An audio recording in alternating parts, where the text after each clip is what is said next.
其实，在目前美国的这个状态，用一句话来形容，就是物价在天上飞，法律在地上爬。我们看到这些新闻，它都不是孤立的个案，把它们串联起来，你看到的是高科技犯罪、低效能执法，还有崩溃式通膨。这些系统性危机，一个国家的龙虾车需要像运钞车一样去防备。88岁的老人守不住自己的店铺，这个超级大国的治安的内裤已经被彻底扒光了。好，接下来看到是美国的物价创了40年新高。现在民众呢吃饭喜欢去这种 Happy Hour 的时间吃饭，而且呢不点主菜，改点开胃菜。上流则是社会的人过得非常的好，花钱大手笔的花钱。另外呢，这一些在日常生活中可以看到集团式的抢劫、铤而走险，竟然是在美国的这一些日常当中不断的发生。我们赶快来看到这个来自于通膨的压力，可以说袭击了消费者。当然了，全美的餐饮业在此刻也迎来了这个寒冬哦。许多美国人，我们刚刚说了嘛，正餐实在是太贵了，所以呢，他们会选在 Happy Hour 这个时候去吃饭，而且点的东西呢，就是比较便宜的、比较有优惠的，不管是小点啊、开胃菜这些，而不去点这些正餐。这是来自于《纽约时报》做的一个比较典型的，在美国的一对夫妻他们用餐的方法。也就是说呢，他们说呢，当时他们去点这个，他们在餐厅里面点餐的时候，点的是包括了炸物啊、汉堡啊，搭配这些优惠的饮品，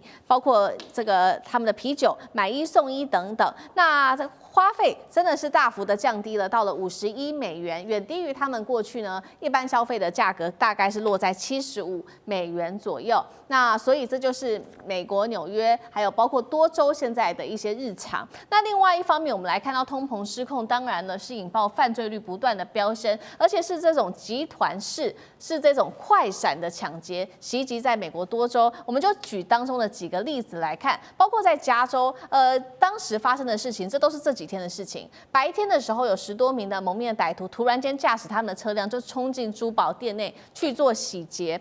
根据了解哦，当时做洗劫的时候，88岁的店东是直接在现场，那么看到这些画面，直接就倒地哦，中风爆发。那么另外一方面，我们也看到在芝加哥的这边有一家 LV 的旗舰店，歹徒就直接撞门抢走近$70万的商品，换算新台币2000多万元。不要说这个是精品啦，包括了这一些美国的一些比较好的海鲜货品之类的海产在运往，包括这些大闸蟹等等，在运往还有活龙虾。运往 Costco 的路上也遭到洗劫哦，他们的货柜卡车，那么总价值换算新台币也是高达了1200万元左右。赶快来看到 FBI 正式公布的一个数据，他说6人以上的犯罪模式快闪抢劫案，当时2020年大概是300宗，但是到了2024年已经到达了1096宗，数量短短的几年之内，4年、5年之内暴增了大约3倍，有超过80%的零售店业者都说，现在感觉做生意压力已经越来越大了，因为暴力事件、各种的抢劫事件频频的发生，到底怎么回事？美国真的经济还能够持续稳健的发展吗？委员怎么看？美国的经济现在显然看起来马上要面临一场这个重大的风暴跟灾难了哦。就其实，在整个经济发展的过程当中哦，像以美国为例子哦，它在整个发展的过程当中，其实它中间经历过好几次的波折。其中有很多的灾难跟危机哦，都是因为当权者，都是因为政府采取了错误的态度、错误的方法而造成的。在这个之前，我们大家都可以看得到，就是1929年美国经济大萧条，当时就是因为美国总统采取了错误的政策，他的政策现在跟川普几乎是一样的，他用关税的方式，所以导致到全球的这个货币系统大乱，然后美国经济大萧条，然后接下来你就看到了这个这个二次世界大战开始爆发了哦。那么我要回过头来讲说，这一次我们看到的美国面临的经济问题，它其实不是一个单一的问题哦。你如果仔细把它掰开来做一个分析的话，你会觉得它比较像是一个多重器官衰竭的问题，它是好多个层面都面临了问题，而这些问题是环环相扣的哦。比如说你发烧，我要给你吃退烧药，可退烧药会伤到你的肾哦。如果吃了退烧药，你的肾就完蛋了。可是你肾功能又要衰竭了，我要护你的肾功能，我就不能给你吃消炎药，不吃消炎药，你的肺炎怎么治呢？他现在马上就是面临这个问题。美国原本的债务问题就很严重，然后美国的这个美元的信心本来就是低迷不振，然后再加上现在 AI 的整个的产业的转型，造成了失业率的这个上升，跟造成贫富差距的加剧，这些东西是同时存在的。这个时候你川普再加上一个关税下去，造成了通膨难以弥补、难以解决。所以我给大家看几个数字哦，《金融时报》最近公布的，美国现阶段的美元是有史以来最低的，近10年来。从10年来的过程当中，美元已经跌了9.6%，将近10%了。代表说，它针对全球的一篮子货币，美元的地位已经大不如前了。你说对川普来讲，他可能觉得说，哎呦，这样子我的这个美元的国际的这个美国产品的竞争力可以大幅提升。可是不要忘了哦，当美元的信心大幅跌了10%之后，代表什么呢？代表你美债还卖得出去吗？代表大家对美元的信心，代表大家会减持美元了。第二个，我们看到的数据是最近金价又破了4500美元了。金价跟美元一向都是反指标的，当金价开始往上走的时候，代表大家开始这个减持美元，改持黄金。那么第三个，我们看到美国马上要面临到的这个重大的挑战，就是联准会的主席要下来了。川普现在想要用他自己的人来当联准会主席，现在有3个人选，不管用哪一个，将来都是要大幅降息。降息代表什么？代表已经通膨了，然后你还需要你市场上还注入这么多美金，那这个通膨的问题根本就是难以解决的。所以我一直在讲，美国的经济非常不好。可是很多人讲说，哎呦，美国的股市不错啊。的确，美国的股市今年3大指数大概涨了12%到15%。可是我给大家看另外一个数据，各位看看3家重要的科技公司的本益比有多高。这个辉达的本益比47，AMD 115。这个 Alphabet 就是 Google 的母公司是33。什么叫本益比？就是你买了这只股票之后，你要多少年才能回本？你买一只辉达的股票要47年回本，你买了这个 AMD 的股票要115年回本，你买了 Alphabet 的股票要33年回本。这算是一个良好的经济状态吗？这反映出来的就是美国的经济马上就要变成一个大的泡沫。当这个泡沫破了，再看到通膨，再看到各式各样的问题的时候，美国的经济当然就陷入万劫不复的境界了。好，谢谢委员。那汉庭又怎么看？其实，在目前美国的这个状态，用一句话来形容，就是物价在天上飞，法律在地上爬。我们看到这些新闻，它都不是孤立的个案，把它们串联起来，你看到的是高科技犯罪、低效能执法，还有崩溃式通膨，这些系统性危机，一个国家的龙虾车需要像运钞车一样去防备。88岁的老人守不住自己的店铺，这个超级大国的治安的内裤已经被彻底扒光了。所以通膨创下了40年的新高，这不仅是单纯经济数据，更是这头大象身上的最后一根稻草。所以，如果都按照上面所说的，哇，一个普通的晚餐账单就能够压垮一个家庭的预算，那同时之间呢，社会的道德底线就开始松动。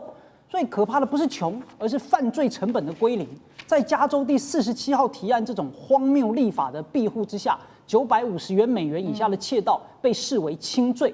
那警察基本上抓了就放回去啊，检察官也不太起诉啊，这根本就是法治自杀。所以直接把抢劫变成了一种低风险高回报的创业项目嘛。所以大陆就笑，这根本就是零元购。FBI 的数据也告诉大家，6人以上集团式的快闪抢劫，4年人数翻了3倍，这根本是一种准军事化的城市游击战吧。所以，这根本是美国的治理能力赤字的大爆发。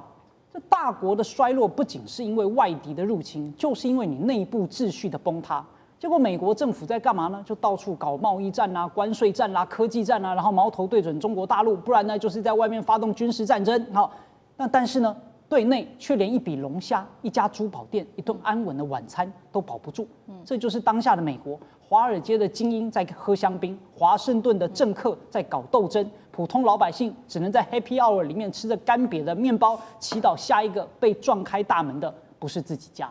好，确实，现在美国的社会就呈现一个极端的 K 型化社会。那根据统计，前10%的这一些富人，他们光是这个消费就已经占了全美的人数的大概50%以上，贡献了大概50%以上。所以富人他们消费得起，动不动出去度假就花个1000万元左右。干哥又怎么看？我们以前有讲 M 型社会，对不对哈 ？M， 好像美国不是 M， 美国是 K。那 K 呢？怎么解释？其实很简单 ，K 型社会就是富人越来越往上，因为他们的财富跟他们的生活越来越好。那穷人呢，就越来越往下。而不要忘了，穷人当然是占大多数，中产阶级以下当然是占大多数，对不对？好，但是我又给你一个很矛盾的数据，也就是说，美国正式突破100万富翁有多少人？你知道吗？有2400万人。那是占他们全国的国民的1/10了。为什么？美国现在大约有2亿5千多万人，就他们竟然有2400万的100万富翁，那是账面上给你看的。为什么？因为你持有股票跟基金以及不动产，所以被归类为100万富翁。但实际上真是这样吗？你错了。好，现在已经要接近年底了，即将要新年到来。不过，这个新年被视为是美国史上最贵新年来了吗？因为在川普的关税战之下，现在回力标啊，害得美国当地物价狂飙。而且今天要特别关注到，现在美国有710家的美企破产。现在有一个超级流行的名词叫做斩杀线，轮中产阶级的噩梦。今天一起来做关心。新年将至啊，这些美国的民众现在首先要担心的就是账单，他们不断的收到各种的账单，所以被叫做史上最贵的新年。答案就是因为川普的高关税导致呢这个推高了物价，压缩进口，打乱了整体的供应链等等，包括了在今年的圣诞节，我们看到这个进口商品变少的状况之下，导致乱象丛生，价格失控，商家被迫降价，但是最后被迫这个印刷卡的还是消费者，他们现在债务不断的累积。有一些重要的数字，我们来看，41%的民众他们已经表示了减少节日的消费，46%的民众也说现在东西太贵了，现在的债务越来越高了，百货的客流量也不断的减少，但是反倒是二手商品客流量在这个时候竟然暴增了11%，越来越多的美国家庭干脆都去买二手店，买这些节日的商品。而且呢，是年收入落在超过$75,000以上的家庭，也都是去买二手的商品来送这些节日的商品。这一年下来，可以看到美国最严重的3个问题：因为关税导致物价全面上涨，消费急冻，经济的信心也都雪崩了。最新民调，超过1半的美国民众对于未来是感到非常悲观的。史上最贵新年即将到来吗？委员怎么看？美国的一般老百姓的生活物品，大部分都是进口的，所以你川普对于这些东西全面性的课税，开地图炮的课税，那很自然会使进口的物品物价上涨，物价上涨，消费品的价格就上涨。我来举个例子哈，今年这个美国的用消费者物价指数来计算的话，它的物价上涨率是3.0%， 就美国预定的 GDP 经济成长率是2.0%。换句话说，你经济成长率扣掉了消费者物价通膨，你的经济成长率是负的1.0%啦。那这还不最糟糕的，最糟糕的用消费者物价指数来算 GDP 不太准确，要用 GDP 自己的物价指数，叫 GDP deflator 平减指数。如果用这个来计算的话，美国通货膨胀率3.7%，是 GDP 成长率2.0%，物价上涨3.7%，表示你是衰退1.7%啊，这是很惨的。所以全部都万物齐涨，万物齐涨啊！他说75000块美元，那很好的待遇啊，台币200多万呢，这200多万的一个家庭哦。还要跑到二手店里面去消费，在台湾200多万的收入的家庭哦，是跑到那个信义区啦，那个奢侈品店去买东西啦，差距很远。那当然，因为它美国税高，社会安全税高，然后再加上物价上涨，它只能节衣缩食嘛。那这个都因为关税造成的。那因为关税造成的结果呢，东西就太贵，特别是消费品。那你说哦，我石油不贵啊。我圣诞节买石油干什么啊？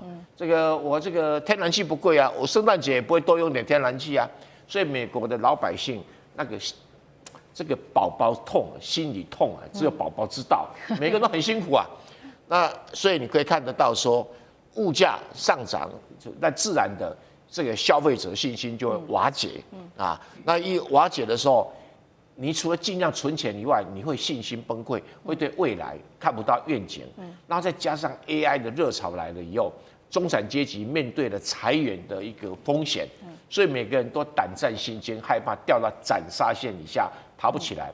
这斩杀线只有在大陆流行了，美国并不流行，因为它是12月8号在大陆哔哩哔哩网站上面出现了一个游戏软体啊 ，online game 用的，对，online game 用的名词，对，好，所以拿出来用了，就蛮适合的，蛮贴切的。不过我想这只要说美国最高法院把川普的关税给推翻了，大概才容易恢复到平静，否则川普再克下去。税是克美国老百姓的，没有克到外面啊。这是川普找几个腰生式的人在帮他设计这个关税政策，这个叫什么？做法自毙。是好，所以我们看到这个关税战1年下来，现在已经完全的物价都反映在民众消费者的身上了。不只是民众的荷包失血非常辛苦之外，其实企业在美国的企业现在也面临了一整股的倒闭潮。那也包括刚刚也讲到的这个 AI 热潮的兴起，当然也缩减了美国所需要的人力等等。我们来看到几个比较重要的数字，有关于对于美国企业整体的影响。首先，11月为止，竟然有717家的企业破产，创下了15年来最高数字，资产超过10亿美元的大型公司，半年内申请破产的家数达到17家。制造业的职缺，11月份而已就蒸发了7万个。最大关税苦主现在看起来就是美国制造业，再加上 AI 席卷，美国科技业工程师正在被 AI 大屠杀城市的设计师就业率暴跌了将近30%，等于1/3的工作岗位全部消失。舰长怎么看这个关税？本来是要救制造业的。我们这样讲这个斩杀线呢，那当然是从那个刚刚已经讲过它的来由了，但是必须要提出的就是，这是正确的资料，是从联准会出来。他讲到的就是美国37%的家庭，其实他拿不出400块美元存款，对，拿不出来应急。那拿不出来应急之后，那当然还有对应的，例如说摩根大通，他也做过类似的这一种研究，但是他的状况，他得出来的结果没有这么坏，不是只那个37%，但是呢也不容乐观啊。那在这种状况之下，只要家庭里面一不小心被裁员时间过久，或者是家里的成员有医疗需求的时候，对不起，那就爬不起来，真的变成游民啊。那中国大陆为什么爱讲这件事情？这不意外啊，因为我去年去那个福州去逛这个菜市场，这么大一颗白菜1块人民币，那意思是什么？意思就是中国大陆它的物价非常低，而且共同富裕。那至于说我们讲到说为什么大型企业开始倒地那这个问题其实从很久以来造成的，因为我们看在疫情之前，大家对于供应链的看法都是长链，那因为疫情的关系，然后从长链改成短链，改成短链之后呢，那实际上来讲，短链并没有什么不好，可是川普利用关税想要来打断中国供应链，那结果没想到中国不退跟那个不贵，结果改变了这个供应链的一个方向，原来都是从中国大陆出口到了这一些东南亚的国家，也就是东盟国家做最后的加工，然后输出到美国。可是当中国大陆的关税因为川普总统变成 TACO 之后，整个的降下来之后，结果变成了东南亚国家将它的最后一里路回到了中国大陆，再从中国大陆出口。也就是说，当这个供应链又再被重整之后呢，大企业它其实是最难适应，它的弹性不足，然后最难适应这样的状况的结果就是什么？先不知倒地。那这一个部分呢，现在我们台湾还没谈这件事情，为什么？因为我们的关税还不定啊。那到现在为止，大家都不确定结果是什么，大家都勉强撑着，等到一公布的时候，我们就知道到底会有多少的企业愿意到美国去投资，付这么高昂的这一个那个成本，然后还要接受到工会的这个约制，但是会有多少的那个企业愿意前进中国大陆，这个是接下来我们需要观察的。好，所以这一波不知倒地的就是美国的企业，刚刚讲的，特别是大企业。那其实，在大企业倒闭之下，现在直接影响到的也有包括许多是高薪族。你不要以为高薪族都没有受到影响，那高薪族也经历了美国的斩杀线。等一下，请宽哥特别带我们来看这个例子，是美国西雅图一名，他是高薪工程师，他的年薪是45万美元，换算新台币达到了1400多万元，竟然在半年之内，因为他的医保，还有他去了一次急诊，6万美元得付出来，再加上他的房贷，那他失业，所以他就直接变成流浪汉啊，这是第一个。第二件事情是，现在有一个统计，年收入落在10万美元的民众，大概都只能在平价超市买菜，看到美股不断的狂涨，跟这些都没有任何的关系吗？这些荣景都是假的吗？宽哥怎么看？我们现在谈一下斩杀线哦。什么叫斩杀线呢？就是你突然间大量的失血，所以你的整个人生突然间完全失去了方向哦。刚思敏有谈论到那个美国的45万高薪的工程师，各位一年收入1000多万台币呢，日子应该是有滋有味才对啦。我算给各位听哈。美国的联邦税各地不一，大概落在35%左右，所以呢，你的薪水下来的时候，联邦税先拿一笔，然后呢，地方税你在每一个州有不同的地方税，地方税再拿一笔，剩下的是你一个可支配所得。可是各位，这个可支配所得，美国他们多数的人，他们叫做提前消费。什么叫提前消费呢？未来的钱现在都已经花掉了，所以他们的负债人口非常非常高。那再来，多数的人他都有房贷、有车贷、有社会保险等等的，那这些呢，他们就环环相扣。那当然也不会说那么狠心，你一失业，你一被裁员之后，他就完全没有收入，倒没有。美国他们有非常强大的一个失业保险系统。这个失业保险系统呢，你没有工作完之后呢，通常在6个月之内呢是尚可支付。各位我们都晓得哦，其实疫情之后，其实很多的美国人他们就习惯领钱，领到后面都发懒了，后面都不去上班了，所以美国他们的缺工是缺得非常非常严重的。可是刚才那位工程师呢，他是美国多数人当中，虽然说不是占非常非常高，可是这个很特别。他发生什么事呢？他先被裁员，房子6个月没有缴贷款，房子就被拍卖了，车子也被拍卖了。后来他生病。生病的时候呢，前6个月保险仍然会继续帮你给付，可是后面呢就断炊了。这个时候美国的医疗非常非常贵，所以刚才思敏才说它有一个6万块美金的一个支出。那这几年美国非常糟糕的是，各位你们晓得吗？这几年美国平均以18%，以18%的速度在增加游民的一个速度，所以美国是一个美国2个世界。但最后我要跟各位一个地方做一个简单的提醒哦。最近全世界的股市，美国如果扣掉了 AI， 美国的实质经济成长率，各位只有0.3。美国目前的经济成长率非常非常好哦，接近4%，可是扣掉了 AI， 各位只有0.3。可是现在 AI 很麻烦的是 ，AI 要开始进入所谓的应用期了，所以很多工作会被 AI 给取代。AI 取代完之后，就在美国产生了所谓的草原潮。所以呢，现在我们去看到股市非常光鲜亮丽，对不对？这时候我们来谈细节。在美国。AI 非常非常好，让美国36%的人都变有钱了。可是最近各位，就在昨天，库克出来一边说苹果很好的时候，请大家多多去买 Nike 球鞋。各位发生什么事吗？每个人都要穿鞋，对不对？现在所有的美国的相关鞋类相关、运动相关的股票，各位不是腰斩而已，砍到膝盖，都剩3成4成。结果你往内仔细去看哦，包括了鞋业、百货业。自行车、生活相关，各位目前的点位大概都只有过去的40%到50%，也就是说现在是 AI 一枝独秀，好得不得了。可是，一般平均的人呢没感觉，所以这再加上物价真的太高。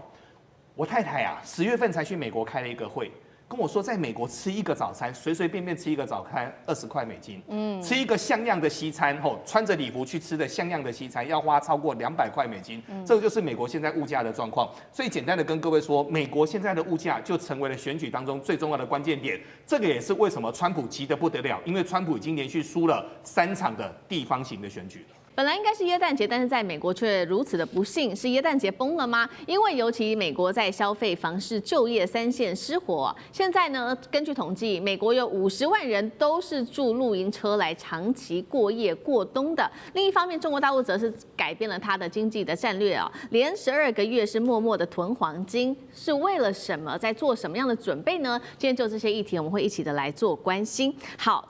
确实哦，今天耶诞节对于美国的部分家庭来说一点都不平安。10月份开始，我们看到美国的消费者对于耶诞节礼物啊这种全体的消费可以说是大降温，尤其在哪一些族群呢？18到28岁的年轻族群啊，他们在耶诞的这个购物上面支出直接大减了30%，就是因为对于经济接下来非常的不乐观。另外，整体做了一个统计，每位消费者在今年呢，光是圣诞节的支出就已经较去年同期暴减了1552美元的一个金额。那尤其现在更是受到川普关税战的影响。我们看到耶诞的商品，因为要课了这个进口的关税之后，所以呢，它的这个进口量，耶诞商品进口量年减幅高达了25%。尤其这个最热门商品，也就是最有象征意义的圣诞树哦，中国大型人造耶诞树现在价格进口到美国高达了500美元，换算新台币，一棵树竟然要1.5万元呐！美国当地制造的耶诞树的价格更是中国大陆制造的达到了3倍。好东西都是变得这么的贵。今年美国的耶诞节很不一样哦，因为面临到一个很现实的通膨问题，所以呢，大家竟然开始掀起了新风潮。改买2手的礼物来当耶诞礼物，2手玩具、2手珠宝，甚至2手的精品，成为今年耶诞节的新风潮。所以，我们来看到这一家是美国的2手零售商啊，他就说，光是过去3个月，我们现在销售额竟然不减反增啊，一口气暴增了，大约达到了10%。还有呢，这位是住在洛杉矶的36岁的女子哦，她这样说，她说，今年呢，我还是想要耶诞节的时候买精品给我的母亲，于是呢，我就去了2手商店买一个Coach的2手包包给她，价格是125美元，一定得买2手的，因为新包实在是太贵了，买不下手啊。所以今年耶诞节，美国人省着过，到底是短期的通膨压力，还是现在中产阶级结构性面临消费降级？苑老师怎么看？我觉得这里面有一个观念了，省着过是我从来没有想到美国人的生活会有省着过的概念。美国人基本上的话呢，连冷气一开，整栋大楼他坐中间一层，美国人都是大浪费啊，这个是大家都知道的事情。但是这里面的话讲的问题非常有趣我跟大家分析一下其实讲起来，你刚刚讲到那个2手的 Coach 我对精品的懂一点，在欧洲待的久这个 Coach 算是精品当中最便宜的啦，大概已经最好的 Coach 大概就是就不得了了，大概就是300-400块美金了，这个大概就可以买的新的。所以为什么连 Coach 都要买2手？这个表示美国确实是面临了很大的经济的问题。美国经济问题的话呢，分成3项。我要纠正大家一个观念大家都知道在美国赚钱是很难的。美国人想赚美国人钱，中国人到美国的话呢，原来我们只听过成功的故事，什么黄仁勋啦，或者张忠谋什么的。胡扯八道！我跟你讲，在美国的生活非常困难。大家不信的话呢，到纽约看看法拉盛那边的中国人是怎么样求生存的因为赚钱是不容易的。这也是为什么美国人非常小气。第二个，关税的目的是什么呢？关税的目的就是说把人家东西弄得很贵那么这个自然就有通货膨胀。通货膨胀没有短期的，通货膨胀就是价格的。但是大家要了解这个关税是依照川普来的，太突然了。美国人是不存钱的，你要了解美国人的理解是认为说是富豪就是能够欠人家钱的，到银行贷款，所以美国人的话呢，打完拳击就是那种超级几百万、几千万的别墅住着就是因为人家会贷款给你，表示你未来有前途，所以美国基本上欠钱的。那另外的话呢，我必须要强调一件事情你可以看到说那个圣诞树为什么卖到15000台币？事实上以前的话呢，我觉得圣诞树大概150就差不多，为什么差100倍呢？原因就是那是美国制造的，这任何的 Made in USA。你算算美国人的成本，美国人交通运输，以及美国人临时在这边的投资，这一切都是虚伪的经济。经济最重要的就是自由，自由其实就是透明，货上其流，人尽其才所产生这个结果。美国现在一般人面对的生活的困境，我告诉大家一件事情，这个只是刚开始而已，这只是川普上台后的第一个圣诞节，接下来还有好几个都会按照这种情况来发展的。大家只要看到美联储一直迟迟不肯降息，就是表示美国的通货膨胀是很严重的。好，现在我们看到的是光是耶诞节民众是消费力大降级。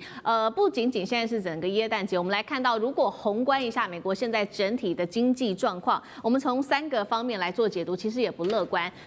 第一个就是有关于房市在翻车，第2个是人民住不起房子，现在往车子里面露营车住露营车的数量竟然暴增。第3个就是就业持续的走衰。好，我们先来看到刚刚讲的第一个，房市不景气，房市翻车，经济火车头。尤其现在呢，我们看到这个调查显示，10月份全美53%的房市估值都在下跌。包括了哪一些地方是重灾区呢？现在预估看起来整体是落在美国的西南部还有南部地区。其中几个地方重点城市，像是我们看到丹佛这个预估的房市估值下跌了，竟然高达了91%。好，南部的奥斯汀89%，Dallas 跟凤凰城更是高达87%。所以呢，住不起房子的话，现在房子看来薪水也不够，所以他们就住到了这个露营车了。那露营车里面，这个是来自于露营车产业协会做的预估，现在全美48.6万人长期住在露营车里面，这不是真的在露营是因为真的现在住在房子里面的消费实在是太高了，所以这个数字更是创下了2021年的2倍以上。而且这些人1/3是带着自己的孩子、带着自己的家庭住露营车的，这些人大部分的年收入在美国是低于75000美元的。刚刚讲了嘛，不仅仅是在房市受到影响，包括了现在失业率，美国11月的失业率是4.6%，数字创下了4年来的新高。好，这是美国的部分。那另外一方面，中国大陆呢，我们来看到它也在持续的调整它在经济上面的战略，这一回进行的叫做去美化战略。光是统计到10月底，我们看到中国大陆黄金储备7400多万盎司已经连续12个月都是增持黄金的，采用的方式是低量多次，慢慢的买进。10月黄金价格一度冲上了4294美元。请教干哥怎么看？中国持续买黄金去美元化，会是在为下一轮的金融动荡做提前卡位吗？为什么大陆要一直买黄金？它的策略是什么？到10月底中国黄金储备量达到7409万盎司那这是什么概念？我告诉各位，就是大约等值于3000亿美金的黄金储备。但是我可以告诉各位，这个是你看得见的，实际上绝对不止这个数。因为国际金融专家也讲说，到底中国有多少黄金啊？我们说句实在话，没人说得准。但是你可以知道荷兰的黄金储备，你可以知道德国的黄金储备，你甚至可以知道美国联邦储备银行的它的那个储备量台湾的你也知道，中国你不知道。但是我现在告诉你，我们大概7400多万盎司是你看得见的。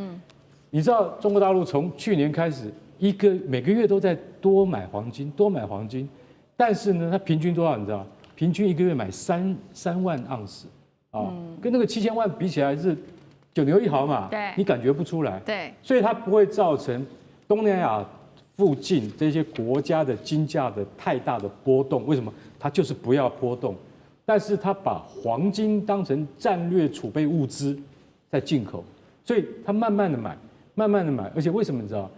它在关税的贸易战还没开打之前，它就开始买，为什么？他已经看到了，川普你要大搞是不是？你要大搞，我告诉你，到最后最稳当的就是黄金，而且他们知道说这个黄金储备你要就是不动声色，让大家没有感觉，温水煮青蛙，所以他是慢慢的买到现在他已经到了这个地步，因为金价有一段时间高达4290美金嘛，然后还有一阵子还听说还有到4380的，现在已经回来了啦。可是我跟你讲，国际这个金融专家已经讲了，可能到了明年会到4700哦。所以现在有很多人在问啊，那我们散户能不能买黄金？其实我们来宾不能告诉你答案，只能告诉你说，黄金它一直在走阳，可是你如果走得太快或走得太高的话，对于这个国际全球的贸易市场不是太好的事情，对不对？对。所以说它是不是投资的标的，我们不能够给答案，我们只知道说，中国不断在购进黄金，而且中国有很大一部分，你知道购自哪里吗？绝对猜不到的，它购自俄罗斯啊，俄罗斯国家银行拿来卖啊，为什么？因为对不起，战争快打完，还没打完，没办法，再拿黄金出来卖。你知道俄罗斯现在最近卖给那个大陆的那个黄金啊，去年只有2亿2300万美金，你知道今年多少钱吗？去年听清楚，去年2亿，今年19亿美金。那你想想看，俄罗斯拿出这些黄金出来倒，自己也很心痛啊。可是它还有另外一个战略因素，它要支撑卢布，不能让卢布崩溃，所以说它必须要拿出来卖。然后呢，跟大陆的这个黄金交易还是持续在增进之中。当然，习近平也有相对的这些优惠的措施给俄罗斯，所以你知道，中国的战略布局早就放在前面了。对于黄金的储备，从来就没有松懈过。而且回到我刚刚讲，到底有多少还不知道。所以说你要晓得说，在大陆它的整个的国家的政策上面，对于黄金它是非常非常重视的，而且它不会因为通货膨胀或者因为国际的经济局势走衰，它就没有可以支撑的稳定器。黄金就是最好的一个商品。好，谢谢干哥。那我们再回到说，刚刚也提到了嘛，美国的经济问题。刚刚说这个房市预估值，全美53%房市预估值都在下跌，同时呢，就业数据表现不好，再加上消费同时降温，还有50万人住进露营车里面去，美国经济还有办法软着陆吗？那这个50万人住露营车的数字要不要担心？委员怎么看？我觉得美国的经济要软着陆不是一件容易的事情哦。大家不要看别的，就光看川普在12月17日，他在这个美国的新闻联播的黄金时段发表了一个18分钟的讲话。通常美国总统在这个岁末年终会忽然之间在黄金时段针对全国这个美国人民来发表谈话的时候，只有2种可能：第一个要发动战争了，然后第二个就是美国遇到重大的冲击跟伤害。所以大家就在那个时候在想说，川普是要打谁了呢？忽然之间把这个时间这个 book 下来黄金时段他要自己出来讲，就没想到川普自己出来讲了18分钟，这18分钟不断的在解释说他为美国经济做了什么不断的这个在跟大家保证说他将来还要做哪些东西。所以当你看到川普这个面色凝重，不像过去这么从容悠哉的然后这个快速语速急速的在18分钟之内把这个话讲完之后，其实你可以强烈的感受到川普的焦虑了。他的焦虑是来自于什么？来自于他的民调已经跌破这个4成了，只剩下3成多，有的说他只有3成5了，有的说他3成1了那么在这种情况之下，他当然要进场来救民调，所以很显然的，他那18分钟要做的只有一件事，就是做信心喊话。但是这种信心喊话恐怕没有办法真正的解决美国现在的问题了。坦白讲，我是很喜欢川普的，因为我一直认为川普是中华民族的民族救星所以我一直希望他留在那个位置上。那我当然希望说他还能够赖在那里就是说他不能够那么快走啊。那么因此我要讲说，可是美国现在情况真的很糟。所以你看，我们今天讲房市下跌，各位知道房市下跌马上冲击什么？马上冲击银行。因为美国的房市很少人是拿现金一次买完的，都是贷款的。当房市不断的下跌的话，各位知道那个抵押品的价值就在跌了，跌到了某一个点，对银行来说它就要断头嘛，它必须要保住它的资产。它如果没有保住，那么现在美国的这个银行的这个房屋的贷款，它就等于是会造成银行的冲击啊。所以如果房市在持续的往下跌下去，美国一定会有很多银行会面临破产的问题啊，因为它的贷款它收不回来了它的抵押品已经这个不符合价格了，或者你就逼着美国的人民，因为他被银行催缴，他必须把房子卖掉，所以这就是为什么我们刚才讲的有这么多人要去做露营车了银行体系从 local 一直到 global 这个到全国，到这个 national 到全国的这个状况，这个是一路的延烧上去的就是说你从一点一点的慢慢扩大下去的话，你最后就会造成一个很难以收拾的状况。那第二个我们讲的是就业，失业率美国现在在上升。一点都不意外的原因是因为 AI 时代来临了，所以整个的产业结构，所有的这个人力配置都开始重新调整，不只是传统产业，因为受到了 AI 的冲击开始裁员。我说过，连高科技产业裁人都没有手软对，美国的5大 AI 巨头都在裁，Microsoft 的裁了上万人。这个 Amazon 要裁3万人，现在裁了快15000人了，每一家都在裁，他裁了状况就是造成说，如果连高科技都在裁，传统产业也在裁，那当然美国的失业率会一直不断的上升啊。不要讲别的，光讲我们自己数字王国这家电影视觉特效公司，我最近就拍板说我们要裁全美，我们要裁30%到40%的人，因为因为 AI 的出现之后，对每个产业都造成了冲击。我的人力需求没有这么高了，我不要负担这么重的人力成本的，所以失业率要下降很难了哦。那再来，你 CPI 就是通货膨胀开始不断的往上升。我们刚才看到了这个新闻的数据说，买一个2手的 Coach 包包要$125，$125，我都快要吓死了。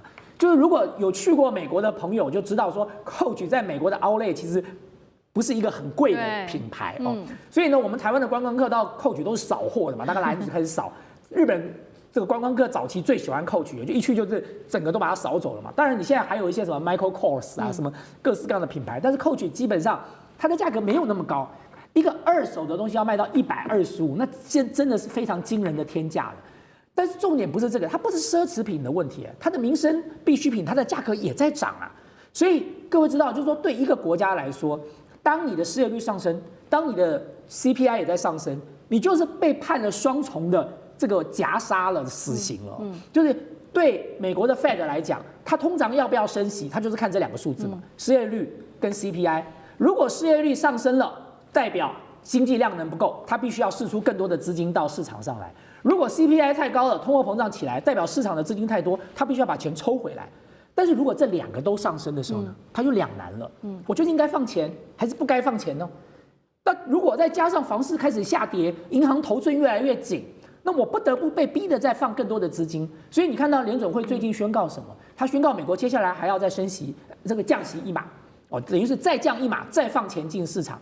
同时 ，Fed 准备要去买400亿美元的短期公债。各位知道，对这个联准会来讲，他去买短期公债代表什么？他拿什么买？他当然拿美金买，所以代表说他又在投400亿美金到市场里了。所以这个市场已经通货膨胀了，钱已经太多了。然后你现在再降息、再投钱，那你这个通货膨胀就一发不可收拾了。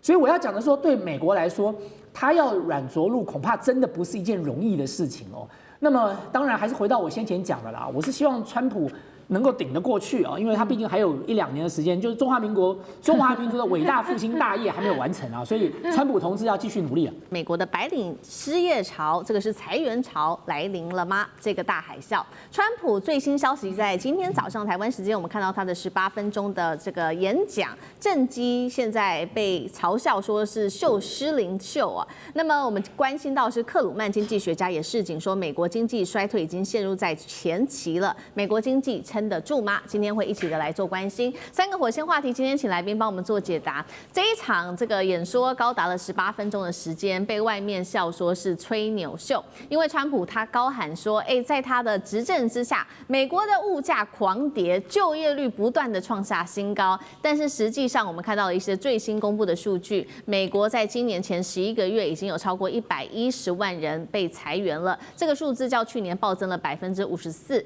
知名的科技业包括了亚马逊、谷歌等等，微软裁员人数总共加起来好几万人。美国选民接下来还会相信川普的话吗？这是第一个。第二件事情，我们来关心到的是，现在白领方面大裁员已经扩散之后，经济学家克鲁曼警告说，现在就是美国经济衰退的前期了。包括了穆迪也在预估明年2026美国经济衰退风险高达42%，2026年的经济会表现如何？等一下我们也会一起的来做评估。最后来看到是川普这一次在演讲中，他特别提出来的未来的几个计划，包括了将会减税，还有他说呢会换鸽派的联准会主席来救经济，能够救得了吗？政策之下，生活对于美国人来说会不会有所改善？今天就这些议题，我们都会一起的来做关注。这一场川普上任1年交出的史上最自信的一场演讲，我们要来看到他一开头就先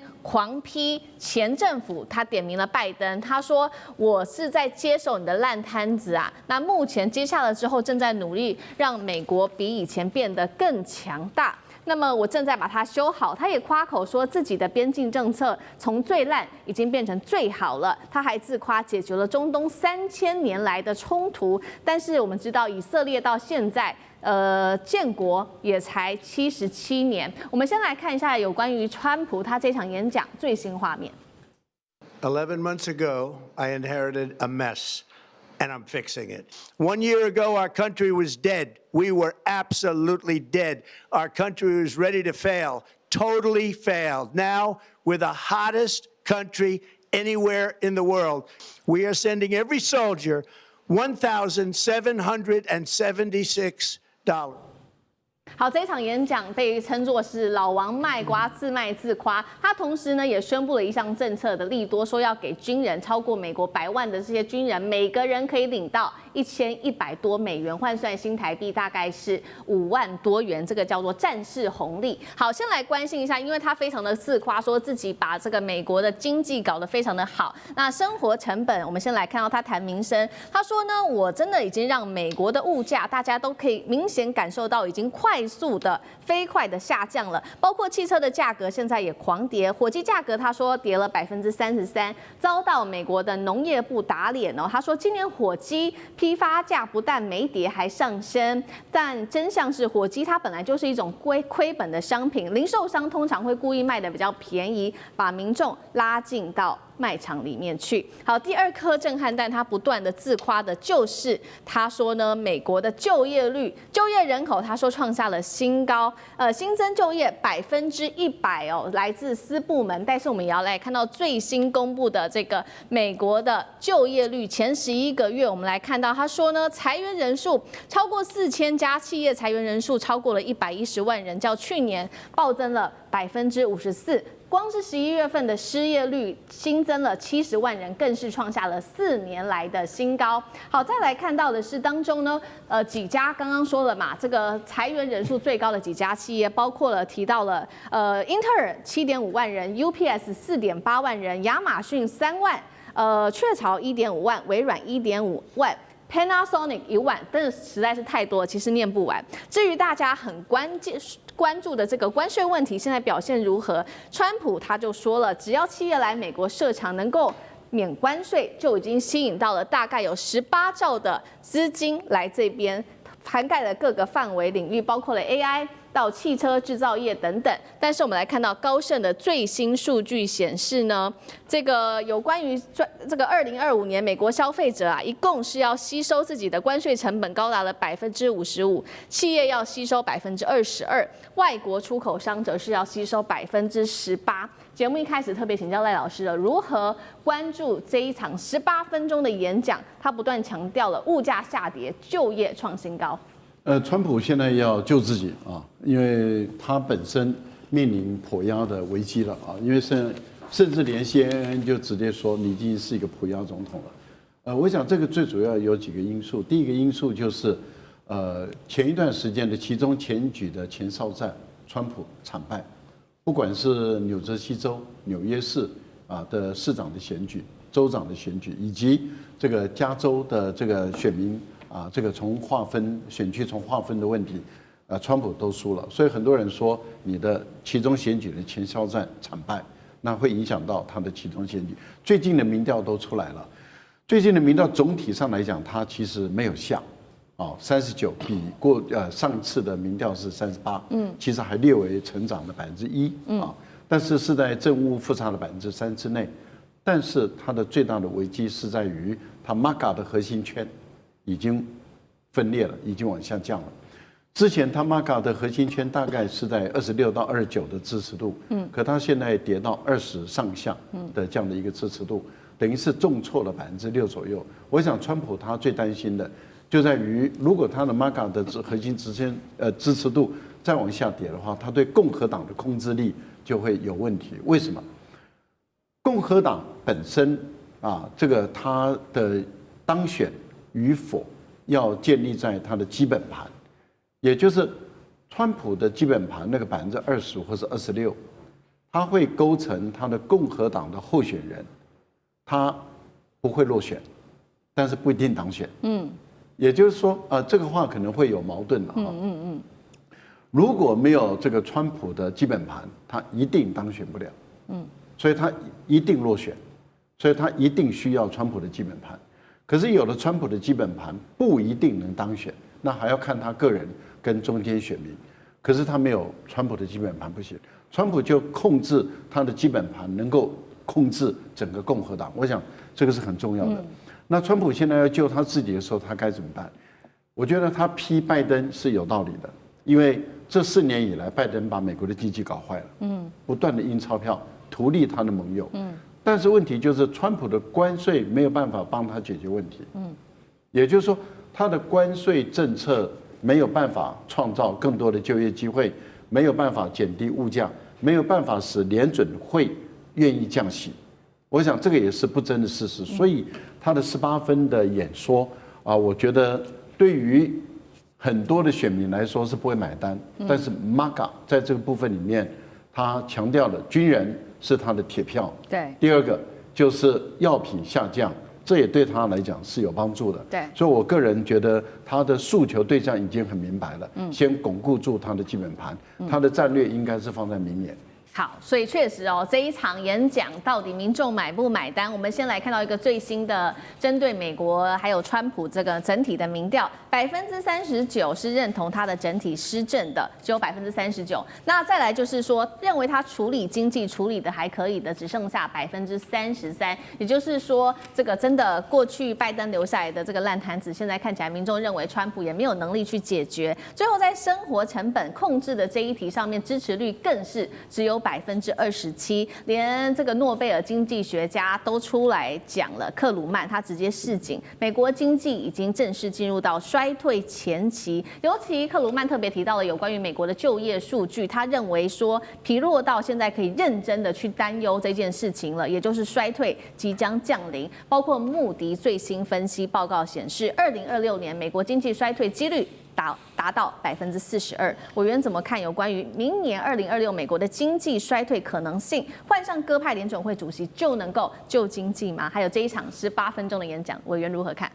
他18分钟的演讲当然是自吹自擂了，哈，有的真的，有的假的，哈，然后有的真的夸大，有的假的，基本上就是故意把它说的微不足道。但整体来讲的话，美国明年的经济会什么状况？我个人认为会维持平盘，不会什么好，也不会什么坏，原因在哪里？就是说，明年的确是因为关税课征的问题，使得很多的美国的生活水平上升。因为美国之所以能够维持一个高生活水准，就依赖着进口廉价物品。那廉价物品上升了，咖啡涨，牛肉涨，然后 Costco 里面每一样都涨，因为跟关税有关呐。那加上为了打地缘政治啊，打地缘这个竞争啊，搞乱七八糟的，所以唯一的经济结果就是进口货物涨了。那他想说要在美国自己生产，那美国自己生产什么都贵啊，所以生活物品会上涨，这是一个必然的趋势，而且这是川普自己搞的，没有别人搞的哈。那可是有没有因为这样子而很多的物品下跌？对，汽车真的是下跌。为什么汽车下跌？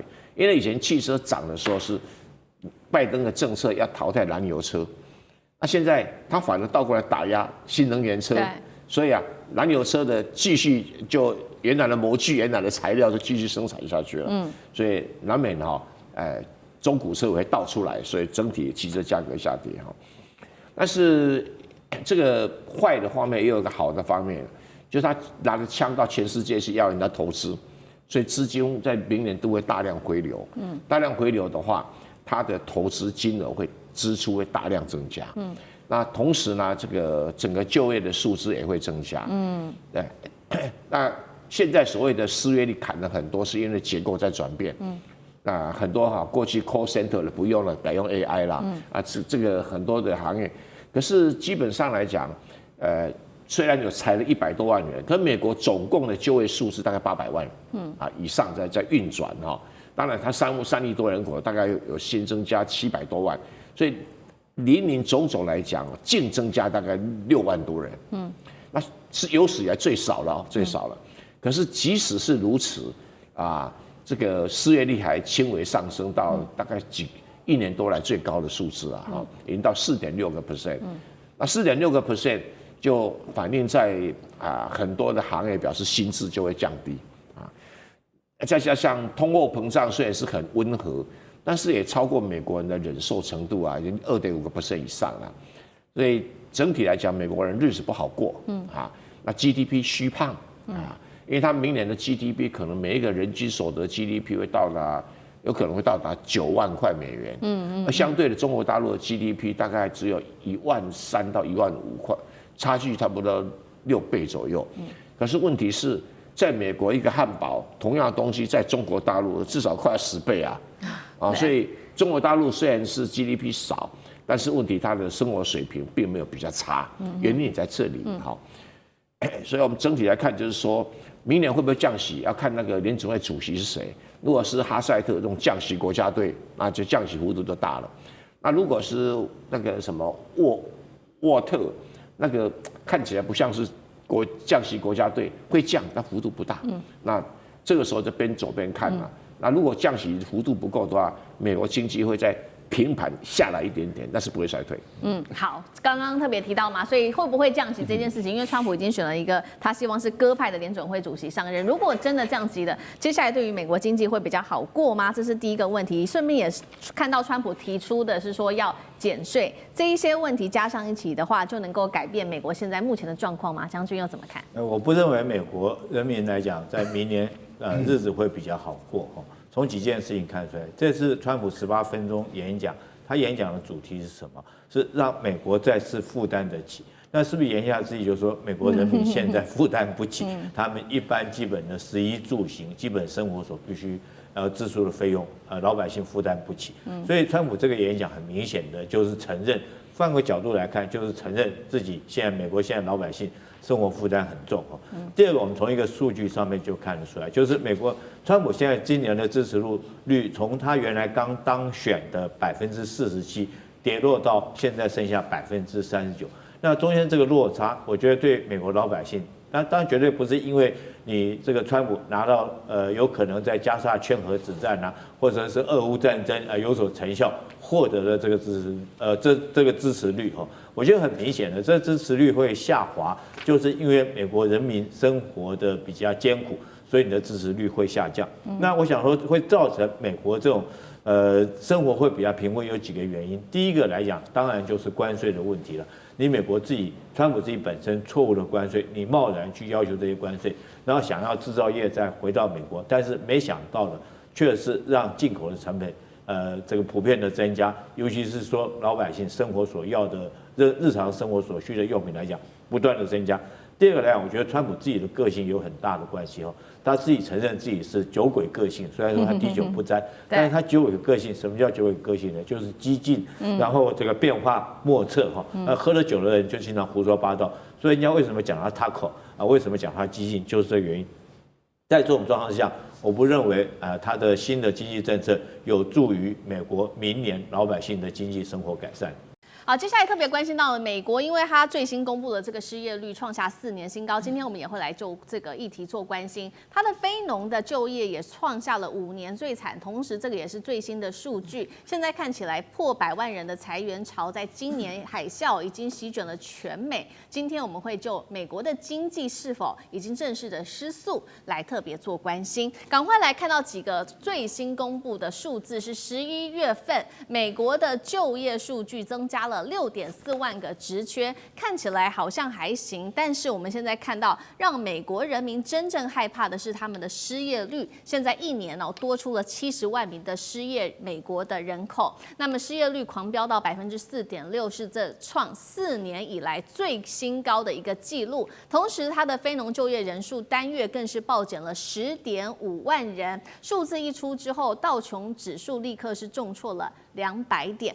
专家特别分析为什么会造成这样子的一个就业人口暴跌的原因，包括了来自于企业得承受关税的压力，政府机构更是一度的关门停摆，还有 AI 这个取代人力对于科技业的影响是特别重大的。那么类似的就业的这个裁员潮，现在美国不断的蔓延，已经影响到了各行各业。我们来看到这个，同时也是最新的几个新闻几家比较知名的美国企业现在出现了大裁员潮。首先来看到亚斯兰戴，这个全球裁员规模从原本预估3000人会提高到最多7000人。FedEx 物流公司关闭了德州一处部的物流中心会裁员800多人。百事公司旗下的这个子公司也关闭了它的佛州的2座工厂，解雇人数500名员工。德州我们来看到了喜来登饭店，在2026年这个店它就会正式的歇业，那么110名的员工也会集体的被裁员。所以节目一开始要特别请教干哥，如何看美国目前的经济还有它的就业状况，会不会陷入危机？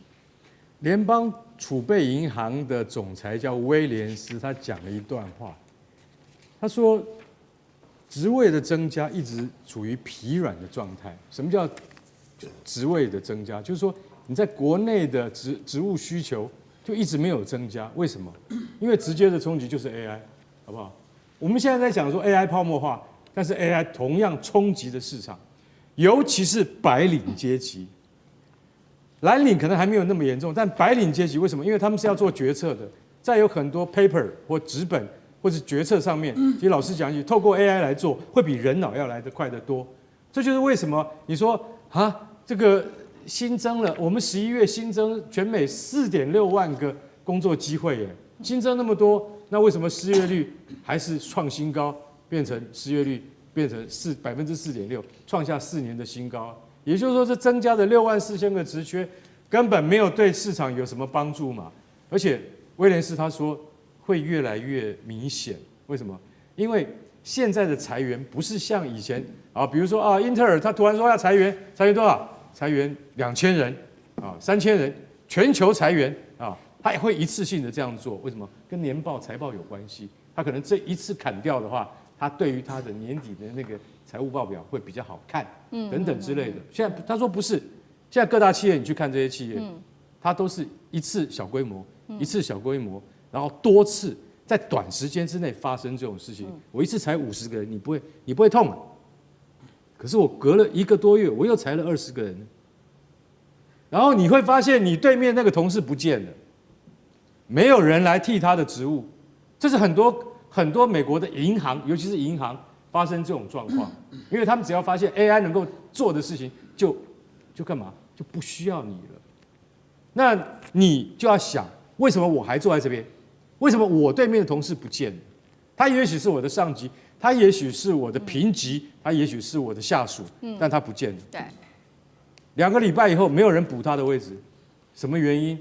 没有什么原因，那叫做永久性裁员。他现在永久性裁员这种文化在美国很多个地方都会看到，像比如刚才讲的雅诗兰黛，或者是那个阿灵顿、喜来登啊等等这些饭店，还有百事可乐，它都会出现这样的状况。因为其实老实讲一句，能够用 AI 的数位化来取代的工作，其实我们没有那么急着需要有人来顶替。当然，做最后决定的以及维持市场运作的，还是需要人类的智慧来做。可是不是那么的直接。这就是因为归根结底到最后一个原因，终结的原因是什么？就是因为关税造成的影响。你关税造成的这样的影响之后，美国主要企业到现在还在看，那最后是怎样？最后到底会怎样？今天关税造成就是说美国的国家赚钱了，可是老百姓没有赚到钱。就是说，川普好像从各个国家拿到了很多钱啊，那问题是他不是给了企业或民间，所以说大家的不确定感就一直存在，而且到了年底都不会消散，恐怕到了圣诞节以后，或者是到了明年的新年，美国的国内才会有一番比较能够确定的感觉，因为到现在大家还不知道说关税的影响究竟有多大，所以对于职位的需求就没有这么高。我们还要继续看一下美国的那个疲软的情况，恐怕还要再好几个月。好，刚刚我们看到的是美国目前最新公布的这个就业数据，确实表现得非常疲软。那经济数据的疲软，当然也造成了美国现在内需跟它的消费，甚至对于金融市场都有一定程度的冲击。我们来看到，这是高盛发出的最新市警，拉下了红色警报。他认为说，在消费疲软之下，现在不只是影响到低收入户了，整个中产阶级现在的危机在美国蔓延，特别关注到是25到35岁的年轻消费者，他们的消费力暴暴跌。多家企业也说了，消费者信心跌到了数十年最差，非必要的这些消费品哦，股价也是暴跌。包括了我们关心几个比较重点的餐厅，像是墨西哥卷饼店，在美国很知名的 Chipotle 股价暴跌17%，地中海快餐连锁店 Cava 下跌股价11%，其中还有豆芽农夫市场的股价暴跌了26%。在市场这么的动荡，有一个东西大家可以特别做关注的，就是纳斯达克哦，传出研拟它的交易时间原本是16个小时，现在要把它增加变成23小时。有人在解读说，为什么要这样做？难道是资本市场要上演提前逃命潮吗？怎么看目前这一些包括企业，他们是在做正常的调整吗？这样子的一个裁员等等，委员怎么解读？所以我想，刚才干哥已经提到了嘛，就美国现在会面临这么严重的这个失业率上升的压力，当然最主要的原因之一就是，就像当年从农业社会到工业社会一样，那个时候就面临了一个很大幅度的很长一段时间的这个失业潮。然后现在你看到的是从工业社会要进入数字社会了，也就是 AI 逐渐的取代了这个更多的工作岗位啊，所以这样的一个趋势只会越来越严重，几乎不会有缓和的迹象哦。那么当然，第二个原因就是因为关税的因素了，就关税的因素造成了美国的物价这个通膨持续的蠢蠢欲动哦。现在如果你在美国有消费的，或者你有亲朋好友在美国的，随便去问一问，你就可以知道，美国现在的消费已经贵到这个惊人了哦，就是让大家已经觉得几乎无法想象的地步了。那我们现在讲到的这些东西，还是一些我们说的物流业、美妆业、食品业、饭店业。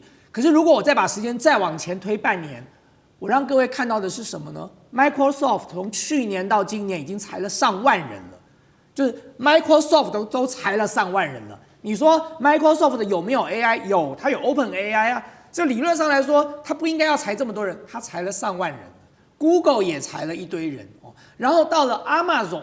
本来今年说要裁3万人，惊呆了整个市场，大家都瞠目结舌。到目前已经裁了14000人了，所以你还不要讲说像这些美妆饭店业几百人的失业，我们光看美国的几大高科技产业，他们一裁人都是上万人的裁，所以你说对美国来讲，它的失业率上升几乎是可以预期得到的，就完全没有令人意外的。如果这样子失业率还没有上升，我才觉得这个数据有问题了呢。